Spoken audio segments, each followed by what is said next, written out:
পাচার হওয়ার আগেই হাজারখানিক খাঁচাবন্দি টিয়ার সমেত এক পাচারকারীকে গ্রেফতার করল মালদা রেল পুলিশ।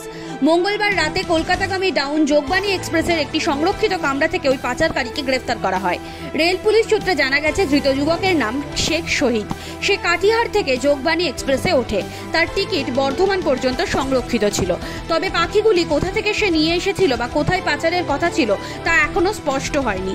ধৃতের কাছ থেকে বিভিন্ন প্রজাতির প্রায় 1000 টিয়া পাখি ও একটি বিরল প্রজাতির ময়না বাজেয়াপ্ত করা হয়েছে। মঙ্গলবার রাতে গোপন সূত্রে খবর পেয়ে যোগবাণী এক্সপ্রেসের তল্লাশি চালান রেল পুলিশের জওয়ানরা।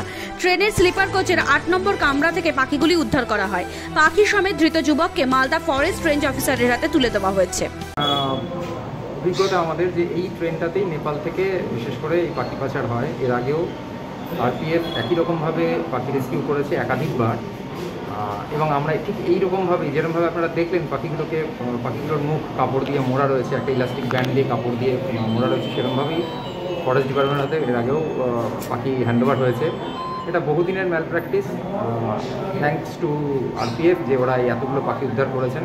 তবে আমার মনে হয় যে এটা যদি রেগুলারলি মনিটরিং করা যায় তাহলে আরও পাখি উদ্ধার করা যাবে। কী কী পাখি দেখলেন এখানে? বেসিক্যালি 2 ধরনের পাখি আছে। একটা হচ্ছে হিল ময়না, যেটা শিডিউল 1-এ পড়ে, আর বাকিগুলো যা দেখলাম তার মধ্যে অলমোস্ট সবগুলোই আলেকজান্দ্রিয়ান প্যারাকিট বলে মনে হলো।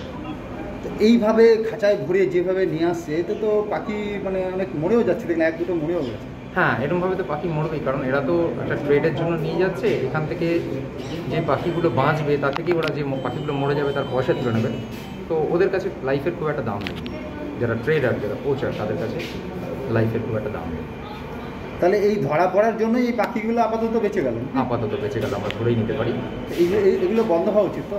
100 বার এগুলো বরাবরই আমরা এর বিরুদ্ধে কথা বলে এসেছি যে এই ট্রেডিংটা যেন বন্ধ করা হয়। আমি আবারও বলছি, আরপিএফের একটা ভীষণ ভালো কাজ হয়েছে যে তারা এই পাখিগুলো উদ্ধার করেছেন। আমার মনে হয় ভবিষ্যতে এই নজরদারিটা আরেকটু যদি বাড়ানো যায় তাহলে এই ট্রেডটা বন্ধ করা যাবে। আপনার নাম? Subhashis Sengupta, green people's area.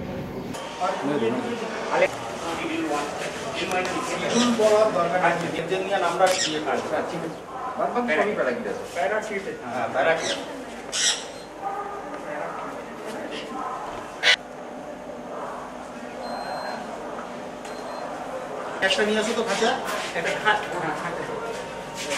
अरे ऊपर ऊपर आपका ये आ जाएगा, आइडिया आ जाएगा कि कितना होगा।